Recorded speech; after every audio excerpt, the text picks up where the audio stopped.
안녕하십니까, 변호구입니다. 오늘은 2026학년도 수능특강문학 적용학습 현대시 7번째 작품인 이용학 시인의 전라도가 시네 그리고 신경림 작가의 남욱 작품 공부해 보도록 하겠습니다.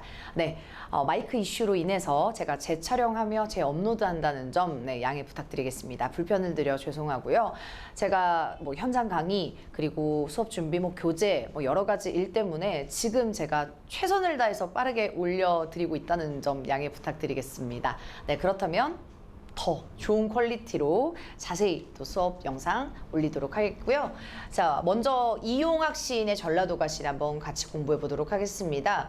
우선 전라도가 시에는 우리 민족의 아픔, 즉 유랑민을 대표하는 그런 인물로 나온다라는 점 유념하면서 한번 같이 보도록 할게요. 먼저 첫 번째, 알룩조개에 입 맞추며 자랐나 눈이 바다처럼 푸를 뿐더러 까무스레한 네 얼굴 가시네야 라고 하네요. 그러니 중심 대상 지금 말씀드린 것처럼 전라도 가시네입니다. 근데 그 전라도 가시네가요, 어디에서 왔는지 추측이 가능한 시어들이 배치가 되었죠. 먼저 알룩조개라고 하는 건 알록달록한 조개를 의미합니다.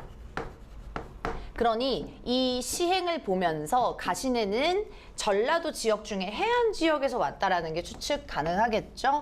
즉 가시네의 고향 정보를 추측할 수 있습니다. 해안 지역이라고, 바닷가라고 추측할 수 있겠죠. 그 다음에 눈이 바다처럼 푸를 뿐더러 까무스레한 네 얼굴이라고 얘기하면 여기서도 마찬가지로 우리 가시네의 외양묘사가 되겠습니다. 외양묘사. 그러니 외모 모습을 우리가 추측할 수 있을 정도로 이제 비유적인 표현을 사용하고 있죠. 그래서 눈이 되게 파랗고 그리고 까무잡잡한, 그러니까 바닷가에서 살던 그러한 여자아이입니다. 그래서 중심 대상은요, 말씀드렸다시피 가시네야 라고 나와 있네요. 중심 대상이고요. 말씀드렸다시피 시대적인 배경하고 어울리면 일제강점기 바로 쓸게요. 우리 민족을 상징하는 대상으로 나옵니다. 우리 민족. 그리고 우리 민족이 그때 당시에는 전라도 지역에만 있었던 것이 아니라 계속 유랑하면서 피난하면서 다녔죠. 그래서 유랑민이다라고 해도 괜찮습니다. 그 다음 가볼게요. 가시네야. 나는 발을 얼구며 무쇠다리를 건너온 함경도 사네라고 얘기하네요. 자, 그러니까 화자 직접적으로 나오고요. 그쵸? 발을 얼구며 라고 하면 얼리며 라고 방언이 지금 주석에 달려 있을 거예요. 얼리며. 그러니 이 지금 중심 화자, 중심 대상이 아니라 이 작품의 화자는 바로 나라고 표면적으로 나오고, 화자는 바로 함경도 사내가 되겠습니다. 근데 나, 표면적으로 드러난 화자는 쓸게요. 표면적으로 드러난 화자는 어떻게 왔냐면 우선 계절이 겨울이었나 봐요. 겨울인가 봐요. 그래서 발을 얼리며 라고 얘기했으니까 굉장히 혹독하게 힘들게 여기를 왔구나, 무쇠다리를 건넜겠구나 라는 것이 추측되고요. 그래서 혹독하고 고통스럽게 참혹하게 왔구나 라는 것을 추측할 수 있고, 또 무쇠다리를 건너왔다라고 얘기하는데 여기에 공간적인 배경이 바로 북간도 지역입니다. 그러니 함경도에서부터 건너왔다라고 생각을 해주시면 되겠습니다. 즉 고향인 함경도에서부터요, 어디까지요? 현재 있는 공간, 현재 공간 북간도에 있습니다. 북간도까지의 그 과정, 이 여정을 이렇게 표현을 하는 거죠. 여정. 그 여정이 굉장히 무쇠다리를 건너왔다, 혹은 발을 얼리며 나타났다, 아까처럼 혹독하다, 참혹하다, 힘겹다, 이렇게도 얘기할 수 있겠네요. 오케이. 자, 그러면 이 지금 한 편에서 표현상의 특징 한번 1년 정리해 보도록 할게요. 표현상의 특징. 알룩달룩조개에 입 맞추면서 자랐나? 라고 하니까 서리법.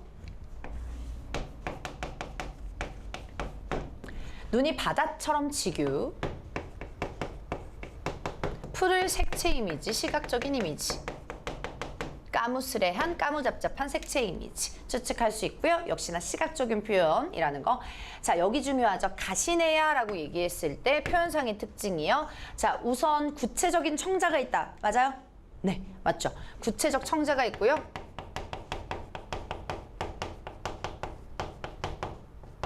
그리고 이런 선택지 많이 나올 거예요. 말을 건네는 어조다. 말을 건네는 형식이다. 괜찮죠. 말 건네는 어조, 말 건네는 형식이다. 가시네야 이렇게 말을 하고 있기 때문에 자, 그러니까 누군가를 부르고 있으면 우리 표현법 뭐라고 합니까? 영탄적 어조라고도 얘기하고 도노법이라고도 얘기하죠. 영탄, 도노 한꺼번에 쓸게요.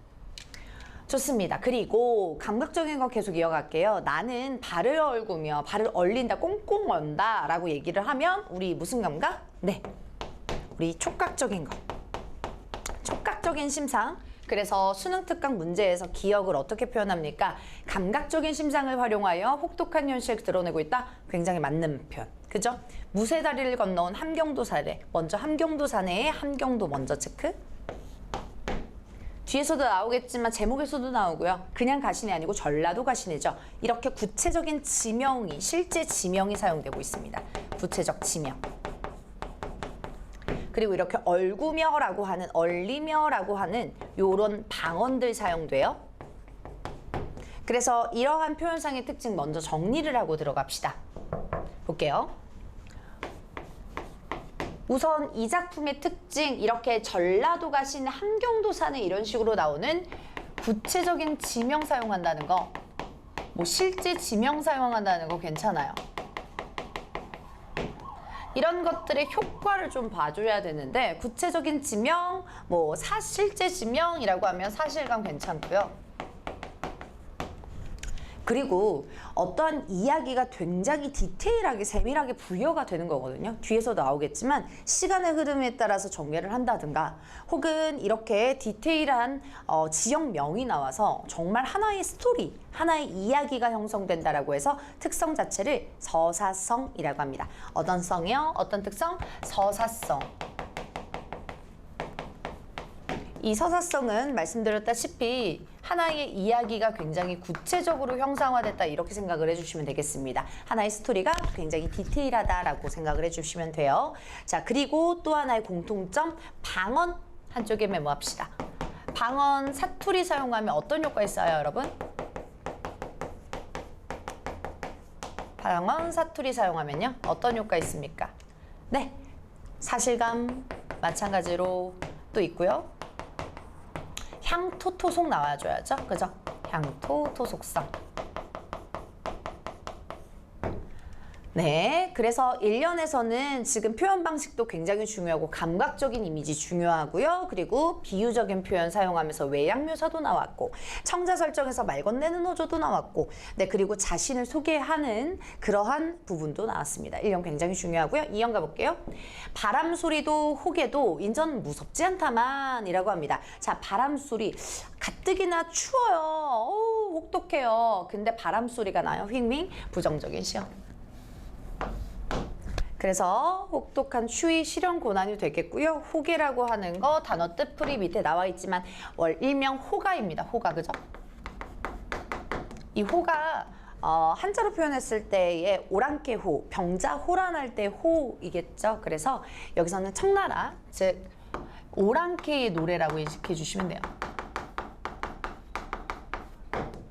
그러니까 이 오랑캐의 노래도요, 인전, 이제 무섭지 않대요. 그러니 이 호계는 원래 부정적인 무서운 단어였나 봐요. 그러니 이 시어들을 상징하는 말은 실현과 고난이 되겠죠. 근데 이것을 이제는 무섭지가 않대요. 그만큼 실현과 고난에 너무 단련이 돼서 이제 물려, 이제 질려 뭐 이런 얘기 하겠죠. 자, 그러니 현실에 적응을 했다 라고 볼 수가 있겠습니다. 그리고 이제 좀 무섭지 않다라고 하는 건 의연하다, 뭐 견딜 수 있다 이런 얘기도 할 수 있겠죠. 의연하다, 강인하다 이런 얘기 할 수 있습니다. 이제 무섭지 않다. 그 다음 어두운 등불 및 안개처럼 자욱한 시름을 달게 마시려나만 이렇게 얘기합니다. 자, 그러니까 여기에서도 이 내용이 이어져요. 뭐 자욱한 시름이라고 하는 건 시련, 고난, 걱정, 고난 이런 것들을 의미할 건데 역시나 비유적인 표현하면서 어두운 등불의 안개가 굉장히 뿌옇하잖아요. 뚜렷하지 않고 흐릿하잖아요. 그러니 흐릿하고 어둡고 뿌연 이 자욱한 아주 나의 시름과 근심 걱정이 있나 봐요. 근데 이런 것들을 달게 마신대요. 자, 그러니까는 여기에서의 태도 중요하겠죠? 말씀드린 것처럼 수능 특강 문제에서도 있었어요. 굉장히 강인하다. 의연한 자세다. 이런 것들이 지금 이연의 일행, 이행이 다 같이 이어지는 맥락이다 라고 볼 수가 있겠습니다. 그쵸? 그런데 끝에 어미줄을 보시면 무섭지 않다만, 그러니까 무섭지 않은데 달게 마시는데 근데 뒤에 어떤 얘기 나올까요? 봅시다. 어디서 흉참한 기별이 뛰어 들어갈 것만 같아서 두터운 벽도 이웃도 못 믿어온 북한도 술막이라고 얘기합니다. 자, 먼저 속성 보시면 흉참한 기별이라고 나와요. 역시나 부정적인 시어죠. 단어 뜻풀이하면 흉악하고 아주 흉흉한 소식이에요.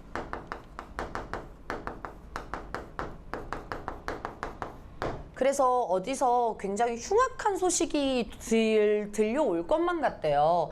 그래서 이 위치 먼저 체크 좀 할게요. 북간도 술막 중요하죠? 이 북간도 술막이 바로 현재의 공간이 되겠습니다.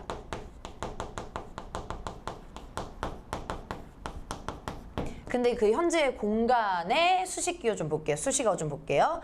두터운 벽도 이웃도 못 믿었대요, 여러분. 그러면 믿었다가 사실 믿는 거거든요. 믿을 만하다, 신뢰할 만하다. 근데 못 믿었다라고 얘기했으니까 여기에서는 굉장히 흉흉하고 불안한 분위기 형성을 보여주고 있죠. 서로 믿지 못하니까요.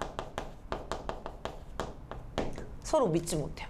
왜 그러냐 함은 굳이 부연 설명하면 이때 당시 언제요?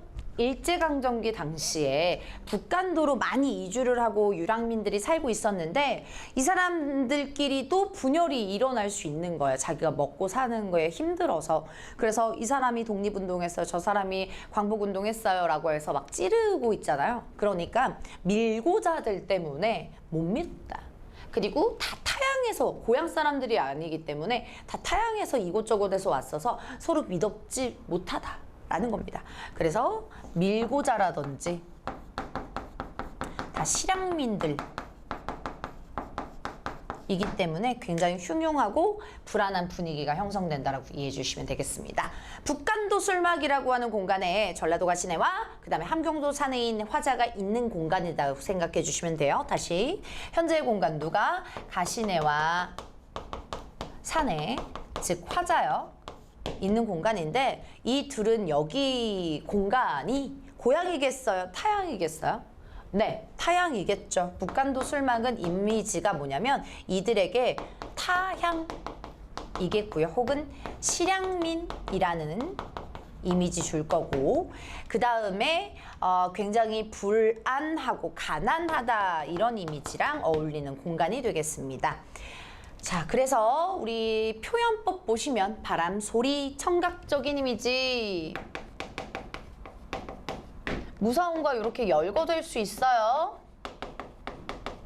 오랑캐 노래도 역시나 청각적인 이미지라는 거 같이 한번 적어주시면 될 것 같고요. 어두운 등불 시각, 안개처럼 지규. 그러니까 얘도 마찬가지로 부정적인 자욱한 시름하고 이어질 수 있겠죠. 자, 그리고 두터운 벽도 이웃도 얘도 마찬가지로 두 개 열거할 수 있고요. 그죠? 아까 말씀드렸다시피 북간도도요. 함경도, 전라도처럼 구체적 지명이라고 볼 수 있습니다. 그 다음 가볼게요. 온갖 방자의 말을 품고 왔다라고 얘기했을 때 온갖 방자라고 얘기를 해주면 저주의 말이다 이렇게 해석해 주시면 되겠습니다. 저주의 말을 품고 왔대요. 그러니까 굉장히 불안하고 흉흉한 분위기가 계속 이어집니다. 그쵸? 저주의 말을 품고 왔다. 뒤에 부분 이어서 가보겠습니다. 눈포래를 뚫고 왔다 가시네야. 너의 가슴 그늘진 숲속을 기어간 오솔길을 남는 헤매이자 술을 부어 남신남실 술을 따르어 가난한 이야기에 고이 잠겨다오 라고 얘기하고 있네요. 먼저 지금 어디 공간이라는 걸 여러분 잊지 마셔야 돼요. 어디 공간입니까? 네, 북간도 술막이에요. 북간도 술집 주막입니다. 근데 여기에서 누가 있다고요? 지금 함경도 사내인 화자와 그리고 중심대산인 전라도간 시내가 있죠. 이 전라도간 시내는 강제로 이제 북간도 술막에 끌려와서 가난해서 또 우리 유랑민이기 때문에 지금 술 따르는 북간도에서 술 따르는 일을 어쩔 수 없이 하게 된 거예요. 그래서 함경도 사내에 이제 술을 따라주고 있는 장면인데요. 그 함경도 사내가 즉 화자가 가시네를 이렇게 부르면서 얘기합니다. 눈포래를 뚫고 왔다. 눈포래 역시 방언인데 여기서 눈보라라고 읽었습니다. 눈보라. 그러니 아까부터 뭐 앞에 발을 얼구며 그리고 뒤에 부분에 이렇게 눈보라라고 하는 거 역시나 실현 고난이고 계절적 이미지 여기다가 쓰겠습니다. 계절적 배경 겨울. 얼구며에서도 물어봐도 맞게 해주시면 돼요.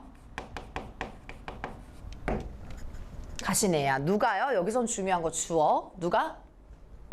온갖 저주의 말을 품고 왔대요. 온갖 눈포래를 뚫고 왔대요. 누가? 화자가. 화자가. 알겠죠, 여러분? 그래서 주체는 화자가. 즉 함경도 사내가. 가시네야 반복하고 있네요. 중심 대상 넘어가고. 너의 가슴이라고 하면 이때의 너라고 하는 건 당연히 위에 나오는 가시네가 될 거고요. 그 너의 가슴 내면에 뭐가 있대요? 전라도가 지난 내면에 그늘진 숲속이 있대요. 그늘진 숲속 세목한 세모. 거기에 기어간 오솔길을 나는 헤매인데요. 우선 그늘졌대요. 마음이 그늘졌대요. 그러면 굉장한 뭐 상처 뭐 이런 것들이 되겠죠. 네, 상처받고 힘든 뭐 시련이라든지 이런 내면이 가득한 아주 암울한 내면이 되겠습니다. 이것을 오솔길을 기어간 오솔길을 나는 헤매인데요. 여기 중요. 수능 특강 문제 풀다가도 지금 봤겠지만 이 가시나의 상처, 가시나의 시련을 우리 화자는 뭐 하고 있습니까? 헤매이고 있죠. 뭐 하고 있다? 위로하려고 하고 있다. 공감, 교감하려고 하고 있다. 라고 하는 게 포인트입니다. 오케이. 그냥 멀리서 관찰만 하는 것이 아니라요. 그 내면을 어루만지고 싶다라는 겁니다. 자, 그러니까 위로와 공감과 교감의 포인트를 주시고 그 다음 술을 부어 남신남실 술을 따르어 라고 하면 지금 우리 지금 가시네가 사내 즉 화자한테 술을 따르고 있는 그런 상황이구나 생각해 주시면 되고요.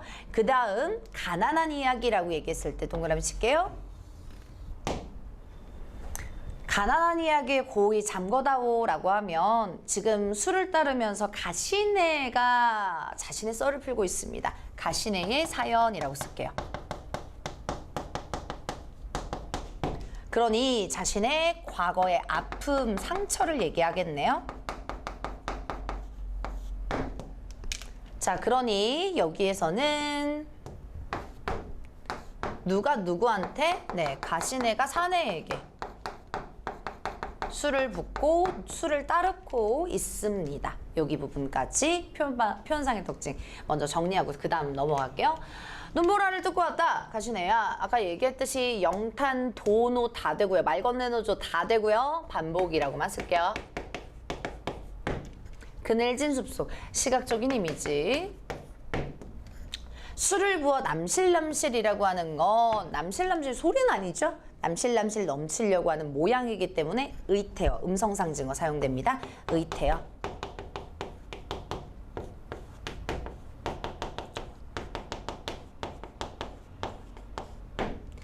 그래서 이제 술을 따르면서 가시네가 화자인 사내한테 자신의 과거 이야기, 상처받은 이야기를 하고 있네요. 가볼게요, 뒷부분. 네 두만강을 건너왔다는 석 달 전이면 단풍이 물들어 천리 또 천리 산마다 붙었을 겐데 먼저 끊고 네가 두만강을 건너왔다라고 하는 거 두만강 먼저 구체적 지명 나오니까 먼저 쓸게요. 구체적 지명인데 이 두만강이라고 하는 강은 북간도 근처입니다.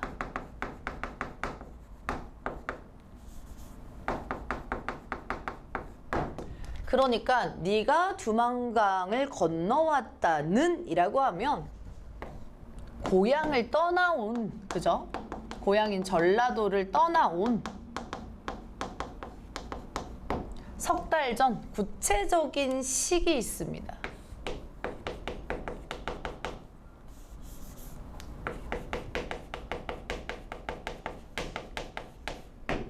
자, 여러분 이야기가 되게 섬세하고 구체적으로 들어가죠. 그냥 네가 고향 떠나온 옛날에 혹은 전에 그게 아니라 막 석 달 전 막 이렇게 얘기하고요.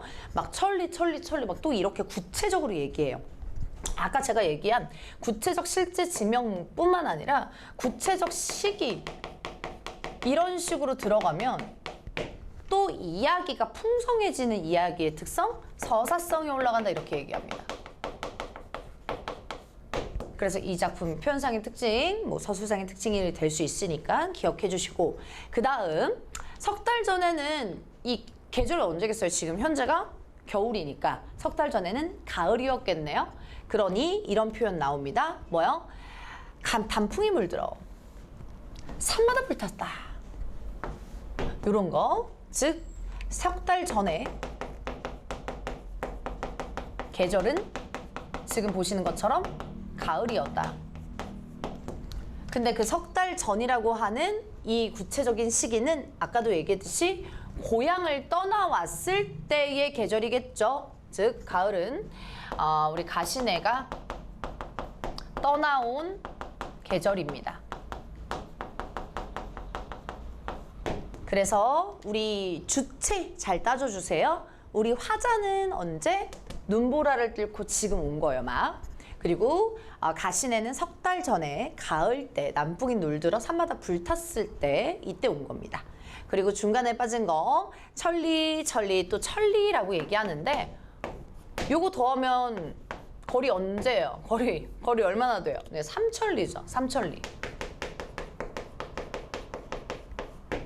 이 삼천리를 표면적으로 사실 딱 보면 그 전라도 지역부터 이 북간도 지역까지의 거리라고 볼 수도 있습니다. 첫 번째 쓸게요.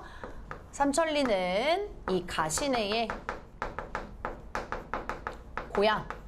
고향에서부터 지금 북간도 지역까지의 거리감이라고 볼 수가 있겠고요.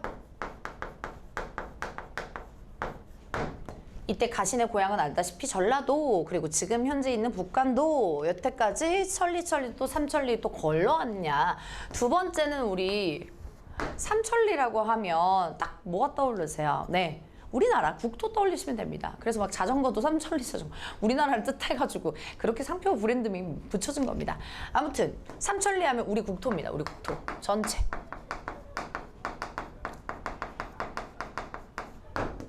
그래서 이렇게 건너왔을 때 굉장히 오랫동안 건너왔을 거고 그리고 거기에 그때는 이제 가을이었다라는 것 알아두시면 되겠습니다. 그 다음 그래도 외로워서 슬퍼서 초마폭으로 얼굴을 가렸더냐 이름 뜻 먼저 보시면 치마.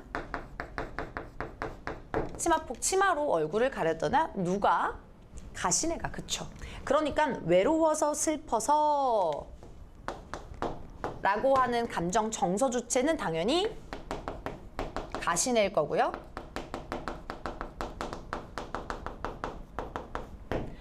수박폭으로 얼굴을 가렸더냐? 라고 얘기했을 때 이때는 왜 얼굴을 가렸겠어요? 서글픔, 서러움 이런 감정 때문에 얼굴을 가리고 엉엉 울겠죠. 그래서 서러움, 한 이런 것들이 나오겠습니다. 그 다음 두낮 두밤을 두루미처럼 울어 울어. 자, 두낮 두밤이라고 하면 뭐 이틀이죠. 우리 뭐 두밤 잔다 뭐 이렇게 하면 이틀 잔다 이거니까. 두루미처럼 누가 울어요? 주체? 가시네가. 그죠? 가시네가 울어요. 그러니 여기에서 가시네의 한을 다시 한번 슬픔 보여주고요. 마지막 불슬기 구름 속을 달리는 양 유리창이 흐리더냐라고 얘기합니다. 불슬기라고 하면 주석 달려있겠지만 기차, 방언이다. 혹은 태양이라고도 해석을 간다. 이건데 보편적으로 이제 기차라고 해석을 많이 합니다. 기차가 구름 속을 달리는 양 유리창이 흐리더냐 포인트는 여기겠죠. 여기 부분. 지금 양 유리창이 흐리대요. 이때의 양 유리창은 두 눈이 되겠습니다. 두 눈. 다시 한번 누구의 두 눈? 네, 주체 계속 가시네요. 두 눈이 흐리더냐. 그러니까 이제 두 눈에 눈물이 차가지고 뿌연 거예요. 흐린 거예요. 네, 그래서 이 두 눈에 눈물이 차오르는 거.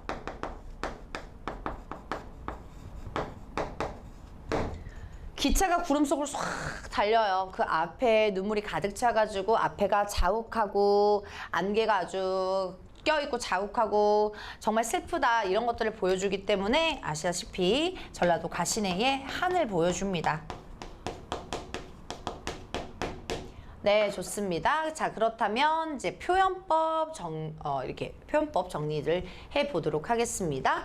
자, 우선 네 두만강 건너왔다는 석탈점이면 단풍이 물들어 천리라고 해는 반복. 그리고 단풍이 물든다 불탔을 겠는데 한 번만 쓸게요. 시가. 그래도 외로워서 슬퍼서 가뒀더냐 라고 하는 거 서리법. 두루미처럼 지규. 울어, 깜짝이야. 울어 청가. 기차가 구름 속을 달린다 라고 얘기하고 흐리다 시각. 덧냐 sorry. 표현상의 특징도 꼼꼼하게 봤습니다. 앞부분 가시네의 그러한 안타까운 지금 사연을 듣고 있어요. 지금 어디라고요, 여러분? 다시 복습. 북간도 술막, 북간도 주막. 누가 누구한테 술 따르고 있다고요? 가시네가 화자. 가시네가 사내에게 술을 따르면서 누가 얘기한다고요?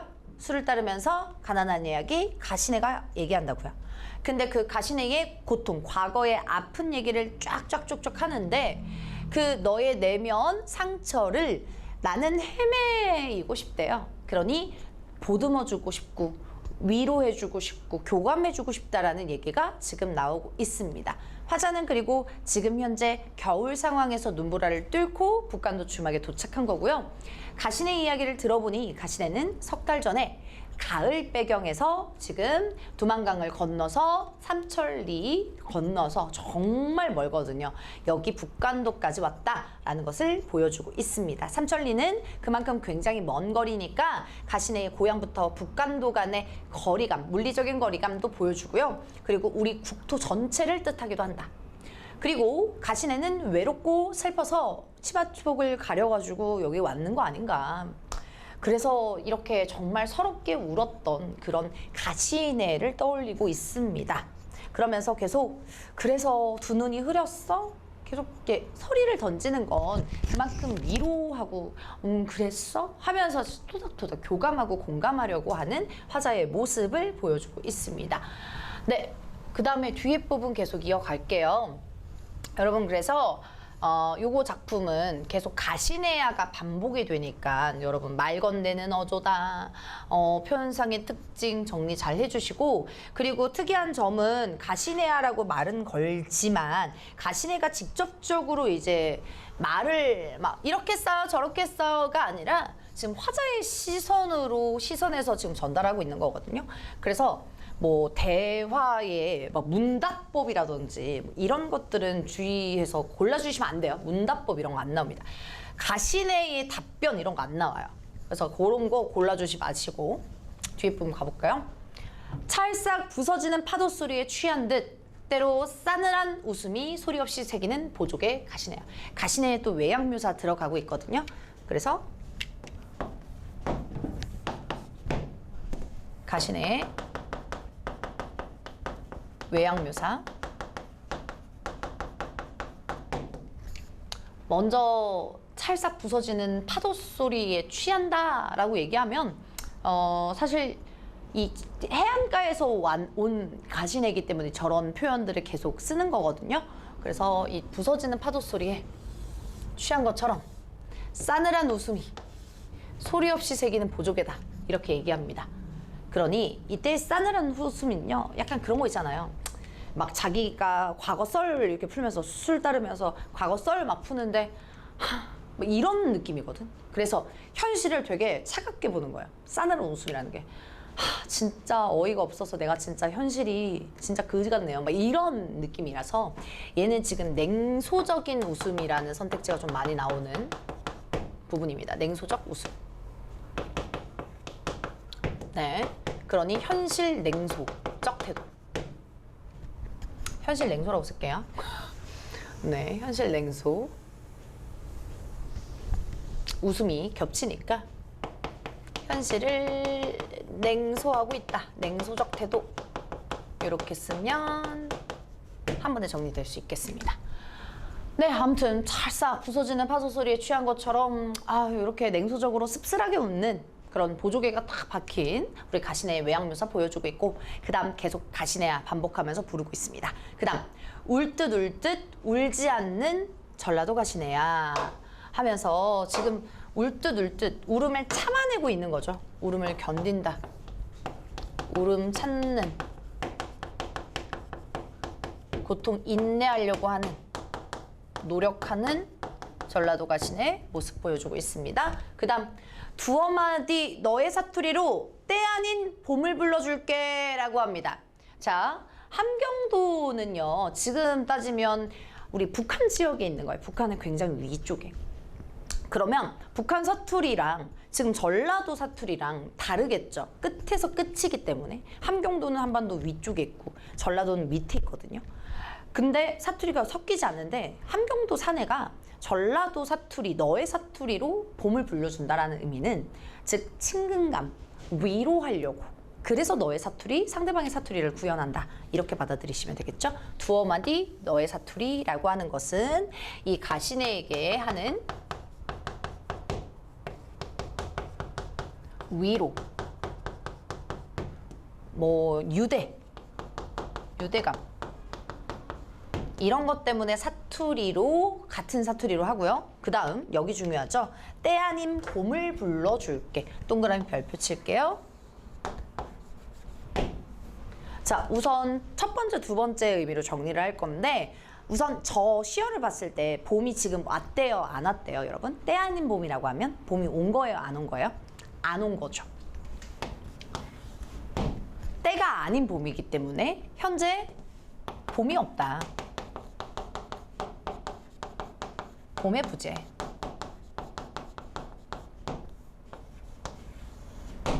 근데 화자가 때 아닌 봄을 불러준다라고 의미를 하고 있으니까 자기가 희망찬 미래를 불러주겠다? 즉 고난현실의 대조적인 희망찬 미래, 희망적인 미래를 불러주겠다라는 의미죠. 희망적 미래 라고 쓸게요. 희망적 미래. 네, 좋습니다. 그래서 때 아닌 봄을 불러줄게 라고 하면서 위로 토닥토닥 교감 연대 라고 하고 있습니다.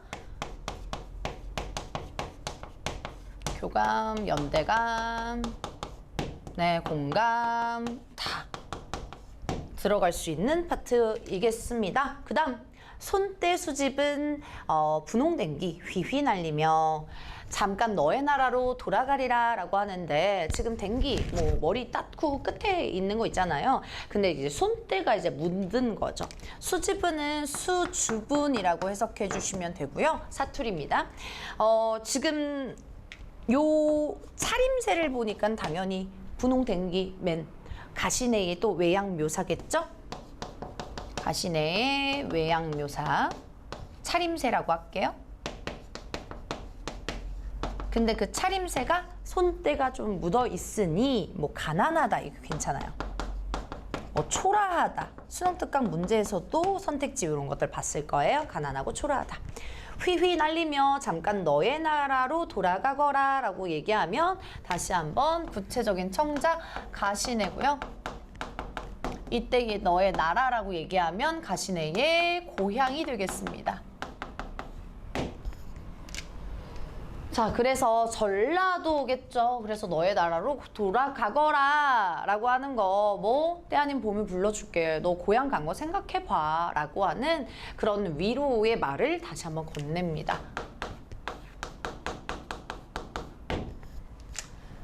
그 다음 가볼게요. 이윽고 얼음길이 밝으면 이라고 나오는데, 이때 얼음길이 밝으면 이라는 건 시간의 흐름이 나오고 있어요. 근데 여기서 또 중요한 건 얼음길이 녹았대요. 그냥 밝아요, 해가? 해가 밝기만 하고 얼음길은 녹지 않았어요. 얼음길이 아직 꽁꽁 얼고 있습니다. 그러니 지금 실현과 고난의 현실은 여전히 변하지 않아요. 아직까지 혹독한 현실이다 라는 것은 중요합니다. 변하지 않는다. 시간만 흘렀다 이거죠. 그런데 이 혹독한 현실에서요, 나는 눈폴에 휘가 마치는 벌판에 우줄우줄 나설 게다 라고 얘기합니다. 눈폴에 아까 얘기했죠? 말씀드렸죠? 눈보라. 근데 그 휘가 마치는 벌판이라고 하면 다시 한번 뭐요? 굉장히 시련고난이 엄청난, 네, 혹독하고 암울한 현실이 되겠습니다. 암울한 현실. 네, 흉흉한 현실, 뭐 시련고난.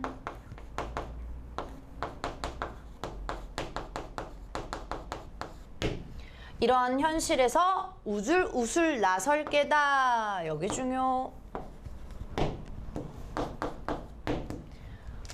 지금 보시면 우줄우줄 그 주석 달려 있지만 무언가 굉장히 이렇게 걷는 모양이잖아요. 그러니 이 눈보라가 막 휘갈아치는 벌판에 막 주저앉거나 쓰러지거나 누워있거나 외면하거나 그런 게 아니라 막 나서요. 그럼 의지가 있다 없다? 있다. 그래서 수능특강 문제에서도 미음에 관한 설명이 결연하다, 의연하다 라고 볼 수가 있겠죠. 네, 좋아요. 그래서 이 현실은 변하지 않았어요. 근데 의연한 화자의 태도 볼 수 있고, 마지막 두 줄 가볼게요. 노래도 없이 사라질 거다. 자국도 없이 사라질 거야 라는 겁니다. 자, 그러니까 나는 우줄우줄 나설고 자국도 흔적도 없이 난 사라질 거다 라고 해서 야 들어와, 이 벌판 들어와 라고 얘기를 해주는 겁니다.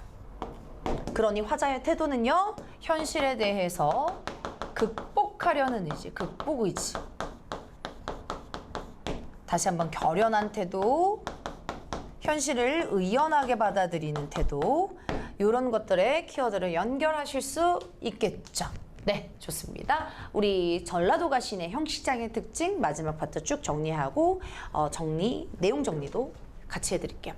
찰썩이라고 하는 거 음성상징어, 의성어 나오네요.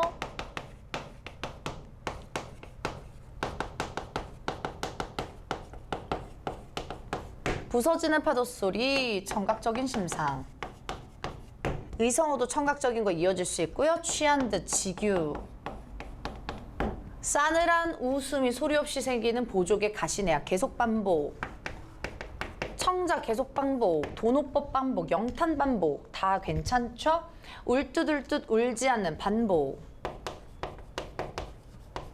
전라도 가시네야 라고 하는 거 제목의 의미지만 구체적인 지명, 시에서 계속 나오죠. 구체적 지명. 두어 마디 너의 사투리로 떼아닌 봄을 불러 상징적인 거. 손때 수집은 분홍댕기 색채 시각. 휘휘 날리며 얘도 음성상징어 이태어만 쓸게요. 이제 너의 나라로 돌아가거라 라고 하는 거. 가거라 하면 얘는 말투 명령 영어미. 자, 그 다음 우리 시간이 얼음길이 밝으며 시간의 흐름 들어가는 거 시각적인 이미지 당연히 맞고 휘가 마치는 벌판에 우줄우줄 의태여 이죠. 모양. 나설 게다. 그래서 뒤에 나설 게다, 게다, 게다, 사라질 게다 이런 것들 계속 반복하고요. 마지막 부분에서는 뭐 대구법도 형성됐네요. 대구, 반복 둘 다 쓸게요. 문장 구조 형식 비슷하다. 유사한 통사 구조 반복 괜찮고. 좋습니다. 자, 그래서 구체적이고 실제 지명, 구체적인 시기 이렇게 해서 여러분 하나의 뭔가 이야기 스토리를 본 것 같잖아요. 그러니까 한 편의 짧은 이런 단편 스토리. 그러니까 어느 날 북간도 주막에 상상을 해보면 북간도 주막에 전라도가 시내가 일하고 있는데 석 달 전에 온 전라도가 시내가 구체적으로 함경도 사내가 이렇게 북한도 주막에 와서 술을 따라주고 서로 이야기를 하며 연대하고 공감하고 위로하는 그런 동병상련의 처지가 눈앞에 싹 그려지니까 하나의 이야기 스토리텔링이 되는데 그 스토리텔링이 바로 서사성을 확보하고 있다라고 형식적인 특징 할 수 있고요. 또 방언 사투리를 사용하면 당연히 따라오는 다른 작품에서도 마찬가지로 사실감, 향토감, 토속성 이런 식으로 정리할 수 있겠습니다. 우리 학습활동 요거 정리할 텐데요. 주석에 달려있는 방언이라고 하는 점 단어 뜻 알아두시고 그리고 해제 정리하겠습니다. 이 작품은 화자인 함경도 사내가 전라도가 시내를 만나는 상황을 통해 고국을 떠나는 북방에서 유랑하는 이들의 비극적인 삶을 그려낸 시입니다. 그래서 지금 제가 말씀드렸다시피 처음에 일제감정기 우리 민족, 유랑민을 상징한다고 했죠. 그래서 여기서는 전라도 가시네가 대표적으로 나오지만 화자 자신도 역시나 함경도에서 북간도로 넘어온 유랑민을 뜻합니다. 그래서 포인트는 북방에서 유랑하는 이들의 비극적인 삶. 또 화자는 국간도 술막이라는 구체적인 공간에서 자신과 전라도 가시네가 각기 살던 곳을 떠나 오기까지 겪은 힘든 삶의 여정을 이야기를 하고 있는데 이 작품에서 서사성, 아까 말씀드리고 강조드렸던 서사성. 이러한 서사적 성격은 일제강점가하여서 고향을 잃고 살아가던 우리의 민족의 비참한 현실을 얘기해 주는 겁니다. 조심해줘야 되는 건 사실 우리 작품들 중에 막 여정 관련된 게 좀 있잖아요. 힘든 삶의 여정을 그러니까 이야기를 하는 거지 막 지금 공간의 이동을 막 하고 있는 건 아니거든요. 특히 화자가 그냥 이야기를 북간도 주막, 북간도 술막에서 계속 듣고 있어요. 가시네와 화자는 처음부터 끝까지 어디 공간이요? 북간도 술막입니다. 중간에 시간의 흐름은 전개가 되지만 지금 북간도 술막에서 공간을 이동하고 있진 않습니다. 그래서 결론, 공간의 이동에 따른 시상 전개 안 되고 조심해야 될 거. 그리고 어디가 위치이냐라고 하면 간략하게 여러분 시각적으로 이해를 돕게끔 딱 봐도 뭐예요? 우리 한반도스. 네, 너무 뾰족하게 그렸네. 아무튼 우리 전라도가 시내와 함경도 사내가 만나는 지역이 바로 여기가 이 북간도 지역이거든요. 여기 지역이에요. 그리고 여기 부분이 지금 작품에서도 나오는 두만강이에요. 갑자기 한국지리 시간이 됐는데 이해를 그냥 돕기 위해서 참고만 하세요. 두만강입니다. 압록강이고 밑에는. 근데 여기에 지금 함경도 사나이 있는 여기 온 거야. 함경도. 여기서 여기로 넘어왔어요. 근데 전라도 어디 있어요, 여러분? 네, 전라도 여기 있죠. 심지어 바닷가래. 바닷가래. 여기 아니면 여기겠죠. 끝에서 온 거야, 완전. 그러면 전라도가 시내는 여기에서 막 건너서 이 두만강을 건너 북간도 주막에 있는 거고 함경도 사내는 여기에서 두만강 건너서 무쇠다리 건너서 여기에서 지금 만나고 있는 거예요. 그러니까 전라도 가시네가 얘기했을 때 천리 삼천리, 천리 또 천리라고 얘기하는 게 진짜 한반도 그냥 횡단했죠. 국도 대장정 했잖아요. 국도 대장정을. 그러니까 요렇게 이미지로 이해하시면 와 진짜 멀리도 왔다. 함경도 산하에도 지금 현재 겨울에 굉장히 너무 가까운 거 아니냐 이런 게 아니라 이 겨울에 굉장히 혹독한 겨울에 왔잖아요. 추위를 견디면서. 그래서 우리의 일제감정기에 우리 유랑민들 즉 우리 민족의 삶을 보여주고 있다 생각해 주시면 되겠습니다. 네, 우리 주제 정리하고 다음 작품 남옥해 보도록 할게요. 주제 일제감정기의 유랑민의 비극적인 삶이고요. 1연부터 6연까지의 연민 위로, 공감 이런 것들이 키워드인 작품입니다. 자, 그러면 우리 두 번째 요거 지우고 네, 두 번째 작품 남옥 해보도록 할게요. 보겠습니다. 네, 신경림 작가의 남옥인데요. 이 남옥의 의미는 제목의 의미. 이 목이 여러분 그 나무 목자 맞습니다. 나무인데요. 이 겨울나무예요. 겨울나무. 겨울나무 이미지가 어때요? 이파리가 굉장히 하나도 없고 앙상한 그런 이미지죠. 그래서 생명력이 막 뛰어나게 있지 않은 그런 겨울나무의 앙상함을 연상하게 하는 그러한 제목입니다. 그래서 이런 이미지를 떠올리면서 중심 대상 남옥 한번 공부를 해보도록 하겠습니다. 여러분, 자 뒷부분 본문 가볼게요. 나무들이 실오라기 걸치지 않고서 하늘을 향해 길게 팔을 내뻗고 있다라고 합니다. 자, 그러니까는 여기에 첫 번째 남옥을 설명할 때 우리 제가 방금 제목의 의미에서 말씀드린 것처럼 이 남옥의 상황, 남옥의 모습을 딱 보여주지 않나요? 실오라기 하나 걸치지 않고 서서. 네, 남옥의 모습, 제목, 의미 보여주고 있죠? 앙상한 모습이요, 그쵸? 그래서 실오라기 걸치지 않고 어떤 이미지? 약간 알몸을 또 의미할 수 있겠죠. 알몸의 이미지. 그 다음 이행, 하늘을 향해 길게 팔을 뻗고 있대요. 진짜 팔이 있어요? 아니죠. 의인하죠. 근데 여기에서의 팔은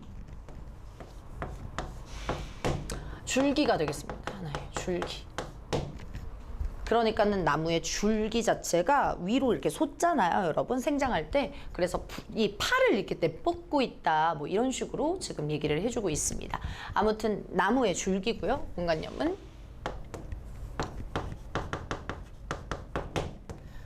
그리고 이 자세를 한번 보시면 하늘을 향해 길게 내뻗고 있는 자세는 하나의 뭔가 갈구하고 있는 자세다 라고도 해석할 수 있습니다. 무언가를 갈구하는지 뒤에 부분 계속 읽어볼게요.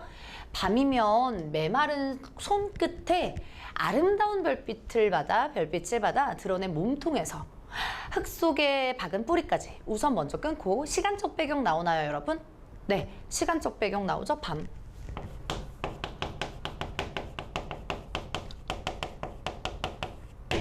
메마른 손끝이라고 얘기했을 때 우리 나무가 손끝이 어딨어, 그죠? 근데 그 손끝에 라고 하는 건 나무의 원관념 가지겠습니다. 가지. 나무 안 쓸게요. 줄기와 가지.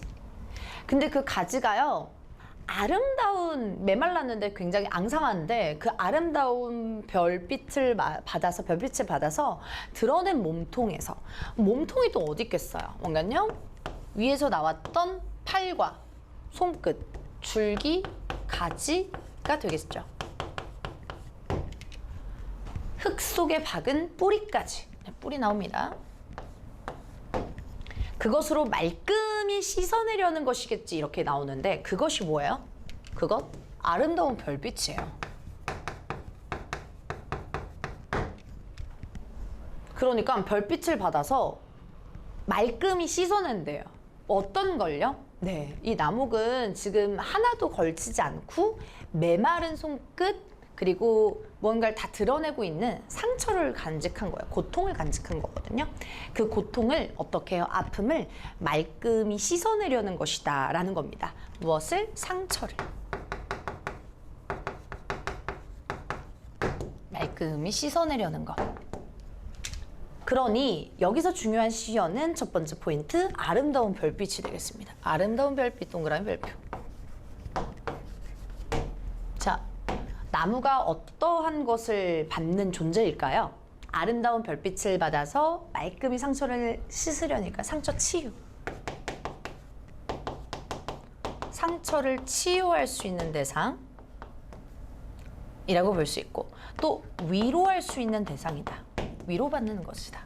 상처 치료, 위로, 이런 키워드랑 연결되는 아름다운 별빛이겠습니다.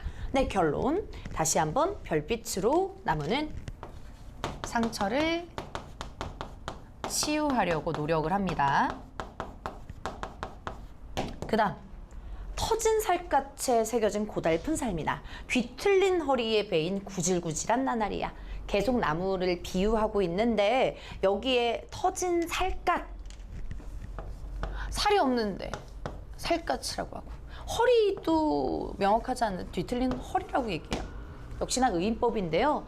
원간염 같은 경우는 나무에 있는 겉에 외양, 즉 껍질이라고 볼 수가 있겠죠. 나무 껍질들이라고 볼 수 있겠어요. 그래서 그 껍질에 생겨진 고달픈 삶, 네, 상처, 힘든 고통, 구질구질한 나날들, 그러니 굉장한 고통, 시련, 아픔, 이런 것들이 다 되겠죠. 먼저 끊고 갈게요. 이 표현법 먼저 정리하고 총정리하겠습니다. 나무들이 실오라기 걸치지 않는데 이렇게 처음부터 알몸, 당연히 나무들이 무슨 옷을 입고 있냐고요. 그냥 서울의 가로수에서 그냥 예쁘게 얼어 죽지 말라고 인위적으로 만들 수는 있어도 나무가 스스로 옷을 입거나 그러진 않잖아. OOTD 막 이렇게 하진 않잖아. 그러니까 이 알몸 자체는 의인법이 뜻한다. 의인법. 팔, 손끝, 몸통, 살갗, 뒤틀린 허리 싹 다 의인법. 이 작품에서 가장 중요한 건 의인법이 되겠습니다. 네, 의인법. 가장 중요한 그 표현법이죠. 자, 그리고 하늘을 향해 길게 팔을 내뻗고 있다. 뭐 이런 것들 다 지금 다 시각적인 부분들입니다. 한 번만 쓸게요. 시각적 심상. 그리고 이 별빛을 받는다라고 하는 건 이 뒤에 나오는 고달픈 삶이랑 여러분 잘 실수하는 것이 이 대조적인 시어 맞아요. 대조적인 시어. 그래서 요거랑 여기 부분이랑 지금 대조적인 시어다 라는 것 알아두시면 되겠고요. 그리고 여기 대구법 보이죠? 네, 뭐뭐에 새겨진 고달픈 살이다. 뭐뭐에는 뭐뭐리야. 대구법. 그리고 나날이야. 영탄까지. 할만한 건 좀 다 했던 것 같아요. 자, 그 다음 우리 뒷부분 계속 가보도록 하겠습니다. 지금 앞부분에 나무들이, 즉 나목이죠. 정확하게 말하면 이파리도 하나도 없이 팔을 길게, 줄기를 길게, 그리고 손끝을 펴고 그 다음에 굉장히 껍질이 막 뜯어졌고요. 그런 상황이에요. 근데 여러분, 나무가 바깥에서 야생에서 온실 속의 화초도 아니고 야생에서 살면 이러한 고통은 당연하게 따라오는 고통이잖아요. 누가 막 관리를 인위적으로 하지 않는 이상 이렇게 당연하게 따라오는 고통과 아픔인데 그것을 계속 표현을 합니다. 가볼게요. 부끄러울 것도 숨길 것도 없어 한밤에 내려 몸을 덮는 눈 따위 시원스레 털어 다시 할 몸이 되겠지만 먼저 끊고 부끄러울 것도 숨길 것도 없대요. 그래서 한밤에 내려서 몸을 덮는 이 눈이라고 하면 안 그래도 앙상하고 추워 죽겠고 뒤틀리고 터진 살갗인데 너무너무 힘들게 하는 거죠. 시련과 고난이 되겠습니다. 뭐 고통 당연히 되고요. 근데 중요한 거 한밤에 내려 이 고통을 덮는 눈 따위 중요한 표현. 흔들어 시원스레 털어 다시 알몸이 되겠다라고 하는 표현 되게 중요하죠. 보시면 막 힘겹게 눈을 터는 것도 아니고 눈을 그냥 머금고 있는 것도 아니고 막 기울어지거나 주저앉는 게 아니잖아요. 이제 흔드는데 시원스럽게 막 털어낸대. 아, 뭐 그치 뭐 대수롭지 않게. 그러니 이 고통을 어떻게 대하는 자세? 고통을 수용하고 시련과 고통을 수용하고 의연하게 받아들이는 자세입니다. 의연한 자세. 그래서 다시 알몸이 된다. 다시 나목의 형태로 된다. 이거죠.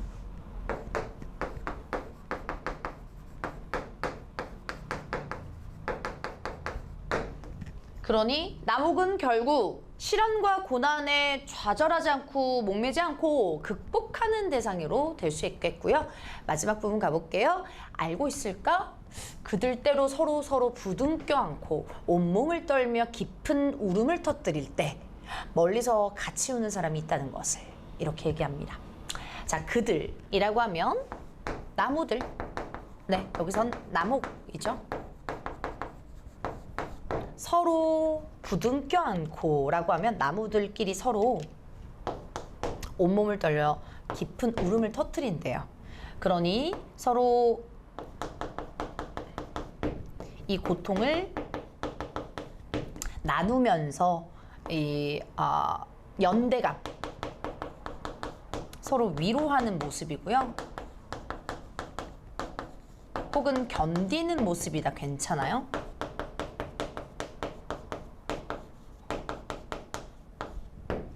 그래서 막 때로 부둥켜 안고 막 떨고 막 울고 할 때 너무 중요한 거 멀리서 같이 우는 사람이 있대요. 별표. 우선 이 사람은 나목과 거리감이 있죠. 나목과 거리감이 있는데 멀리서라고 얘기했으니까요. 근데 이때의 거리감 중요하게 생각해야 되는 거. 공간적, 물리적 거리감은 있습니다. 왜요? 멀리서라고 얘기했으니까. 그런데 중요한 건 나목과의 거리감이 심리적으로는 가깝죠? 왜요? 같이 운대요. 심리적으로는 엄청 가깝죠. 지금 왜 같이 울어요? 그래 나무가 너도 힘들지? 하면서 서로 뭐예요? 위로, 연대, 공감, 동병상련 하고 있죠. 네. 뭐 교감 다 괜찮아요. 그래서 이렇게 표현을 하는 겁니다. 그리고 지금 힘든 와중에 이제 멀리서 이제 함께 이제 울어주는 사람 화자 자신을 또 이야기할 수 있겠죠. 중요한 거. 이 사람이 누구냐면 화자 자신. 화자 자신을 객관화하는 표현이다. 객관화 바로 쓸게요.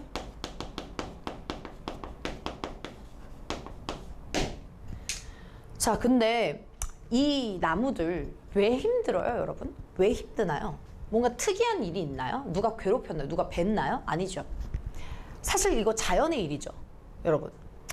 뭐 나무들이 시롤하게 겨울이면 당연히 잎도 피지 않고 꽃도 피지 않고 이렇게 쭉 뭐 되게 온도가 차가우면 이렇게 될 수도 있고 또 엄청 눈도 많이 내려가지고 시원스레 털 수도 있겠죠. 그런데 왜 슬플까라고 생각하면 원래 태어나면 슬픈 것이다 라는 메시지를 던지는 그런 작품입니다. 그래서 여기에 의미가 굉장히 중요한데 깊은 울음 네모칸 치고요. 별표 칠게요. 그래서 내면의 내적인 근원적인 슬픔이다라고 볼 수가 있겠거든요. 근원적 슬픔 먼저 쓰고 설명드릴게요. 근원적인 슬픔. 여러분 사람이 태어나면 좋은 일만 있나요? 아니죠. 너무 힘들고 여러분 너무 힘들잖아. 삶은 고통에 막 이런 회의주의적인 사람들도 있고요. 심지어 그러니까 태어나면 다 힘들어요. 다 고통과 시련을 받습니다. 근데 그 나무들도 그 고통과 시련을 다 받을 수 있어요. 즉 이 나무를 통해서 인간의 삶을 이렇게 추론하는 거거든요. 사람도 너무너무 힘들어. 근데 나무들을 보면서 그걸 또 깨닫는 거죠. 뭐? 나무들도 크면서 당연히 힘들지. 이거는 태어났다면, 생명이라면 누구나 겪는 고통, 누구나 겪는 근원적인 슬픔과 외로움, 시련이다 라는 메시지를 던지는 겁니다. 그래서 우리도 인간적으로 근원적인 고독감과 슬픔이 있듯이 나무들도 그렇다. 근데 그것을 굉장히 의연하게 받아들여야 된다.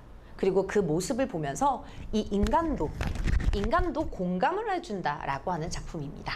그래서 우리 완전 쉽게 얘기하면 누군가 힘들면 아 그래 사는 게 힘들지 라는 겁니다. 진짜 얘가 어떤 사연이 있거나 어떤 뭐 실현당했거나 그런 게 아니고 뭐 누군가 알게 모르게 그냥 힘들어 한다면 아유 그래 인생이 힘들지 아유 그래 맞아 사는 게 힘들지 고생 많다 라고 지금 멀리서 같이 우는 겁니다. 이해가 될까요? 네. 그래서 자연물을 통해서 우리 인간의 삶을 유추하는 그런 작품이 되겠습니다. 뒤에 이런 자세한 설명은 해제하면서 자세히 설명드릴 거고요. 표현상의 특징 먼저 또 정리할게요. 부끄러울 것도 숨길 것도 없어. 이것도 두 가지 열거하고 있는 거예요. 한밤에 내려 시간 계속 나와요. 또 눈 하니까 계절적인 이미지 네 겨울 이미지 나오고요. 그리고 흔들어 시원스럽게 털어서 알몸이 된다. 근데 여기 표현법 중요해요. 알고 있을까 우선 서리. 근데 이게 어디 가야 돼 원래? 여기 끝에 와야 되거든요. 그죠? 여기까지 표시 안 해도 되고. 얘 전체 부분이 지금 문장 어순 배치 뒤집어져? 네. 도치법이라고 할게요. 도치법은 당연한 효과지만 강조하기 위해서 그렇습니다. 뒤에 부분만 좀 감각적인 표현 중요해서 온몸을 떤다라고 하는 거 어떻게? 시각적인 감각으로 알고요. 깊은 울음 청각적인 거 같이 우는 거 청각적인 거 네, 한 번만 쓸게요. 좋습니다. 네, 그래서 우리 이 나무를 보면서 나목을 보면서 사람처럼 연상을 하는 이유가 바로 마치 이 나목이 사람의 삶을 이렇게 보여주는 그런 메시지이기 때문입니다. 그래서 의인법을 사용한다는 게 가장 중요하고 방금 말씀드렸다시피요. 이 나목이라고 하는 대상을 바라보면서 인간의 삶을 유추하고 또 돌아보는 성찰을 하게 되면서 근원적인 슬픔을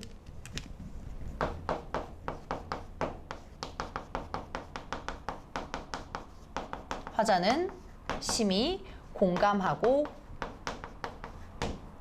위로하고 교감하고 있습니다. 그래서 이 작품은 요걸 굉장히 강조한다 라는 것 알아두시면 되겠습니다. 뒤에 부분 정리해 보도록 할게요. 신경림 작가의 나목.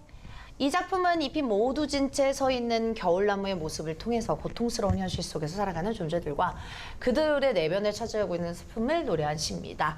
화자는 나무들을 관찰하는 위치에서 그들의 별빛을 통해서 정화하고 위로를 얻고 있다고 여깁니다. 우리도 사실 뭐 힘든 일이 많지만 그냥 힘든 일만 있는 건 아니잖아요. 그것처럼 이제 나무들은 별빛을 보면서 그것을 굉장히 위로받고 있다. 아픔을 상처를 정화하고 있다라고 볼 수가 있는 겁니다. 자, 그래서 우리 체크 포인트는요. 고통스러운 현실 속에 살아가는 존재들. 그리고 내면에 자리하고 있는 근원적 슬픔. 그리고 화자가 관찰하는 위치에서 멀리서 떨어져서 보지만 이 심리적 거리감은 굉장히 가깝다. 그리고 별빛이라는 시어 굉장히 중요하죠. 정화, 위로. 그리고 간직하고 있는 근원적 슬픔. 이게 깊은 울음, 시어 본문에서 체크했습니다. 표출되는 상황을 떠올리고 멀리 오는 사람, 이게 누구? 화자 자신. 객관화하는 표현이라고 얘기했습니다. 자신과 나무들을 지니는 동질성을 환기한다. 동질성, 동병상련이라는 거죠. 그래서 삶의 근원적 슬픔에 대한 인식과 공감이고요. 오늘 두 작품의 키워드는 이렇게 정리할 수 있겠네요. 뭐요? 교감, 공감, 위로, 동병상련. 네, 동병상련이라고 하는 것은요. 같은 병을 앓고 있고 서로 가련하게 생각한다라는 뜻. 그래서 이거와 관련된 지금 키워드가 서로 공감하고 위로하고 있다. 또 연민하고 있다. 애정하고 있다.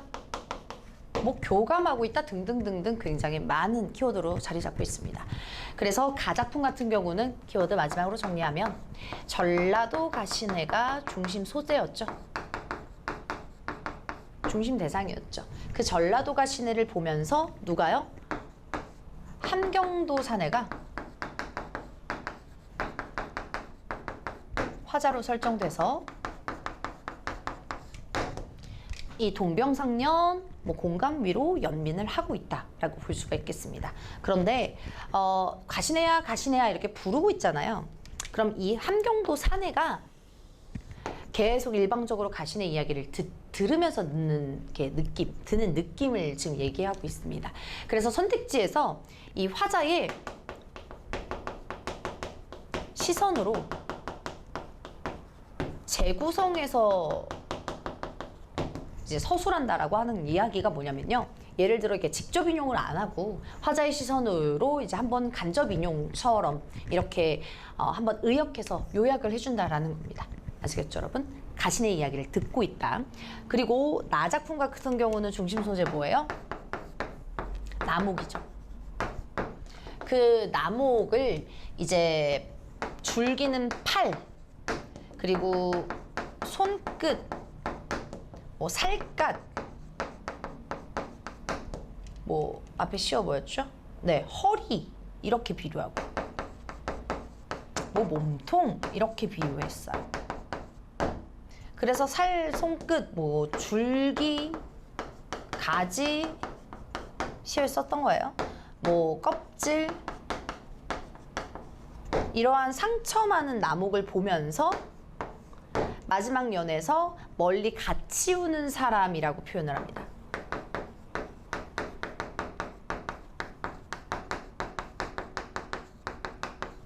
이때의 화자도 역시나 공감, 위로, 연민, 애정을 하고 있는 건데 이 사람은 화자의 시선으로 뭔가 뭐 재구성한다 이렇게도 나오고 또 의인법, 의인화를 하면서 인간의 삶을 성찰한다. 그리고 근원적인 슬픔에 대해서 얘기한다. 그리고 관찰자의 시선이다. 뭐 이렇게 다양하게 표현이 될 수 있겠습니다. 자, 그래서 가작품은 이 두 사람의 공통점, 일제강점기의 유랑민들, 우리 민족들을 의미할 수 있겠고, 그리고 이 나목이라고 하는 나무를 통해서 멀리 같이 우는 사람은 근원적 슬픔이라고 하는 동질성을 확보할 수 있겠고, 그래서 서로 교감하고 공감하는 키워드로 두 작품이 엮인 거다라고 이해를 해주시면 되겠습니다. 네, 오늘 이렇게 교감하고 위로하고 연대하는 작품 다시 한번 봤고요. 오늘 강의는 여기까지 하겠습니다. 저는 다음 강의에서 뵐게요. 고맙습니다.